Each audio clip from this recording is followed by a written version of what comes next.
Morning, Abotai. Yesterday we returned to the Halachot of Brachot. There's a fascinating Gemara in Masechet Brachot Tafnun Amud Bet. The Gemara says that Rav Yehuda said in the name of Rav that if a person puts food in his mouth without, and then he remembers he forgot to make a bracha, he moves the food to the side of his mouth, and then he makes a bracha. Then the Gemara brings down three different baraitot that seem to conflict with one another, what to do in a situation where a person puts food in his mouth and he forgot to make a bracha. One bracha says, swallow.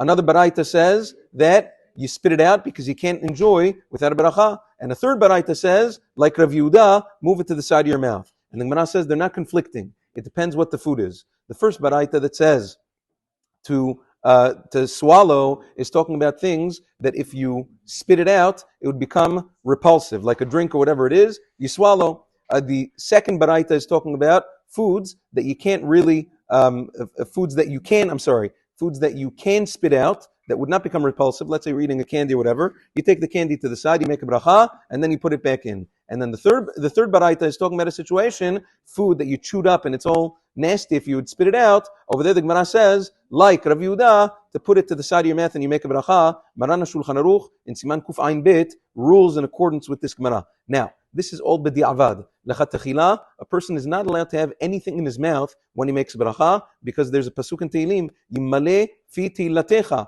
My mouth, my entire mouth should be filled with your praises. In order for the entire mouth to be filled, it has to be empty. So a person lechatechila should first make the bracha and only then put the food or the drink in his mouth so as not to get into these sfekot. But if he did, once again, depending on what kind of food or beverage, that will determine whether or not you have to spit it out, swallow, or move it to the side of your mouth. Now, even in the case, last halacha, even in the case where the Gemara says to swallow, for instance, with liquid, if you have liquid in your mouth, the Gemara said swallow because you can't make a bracha, you can't spit it out because it's going to be nasty. You can't also move it to the side of your mouth because you can't make a bracha with liquid in your mouth.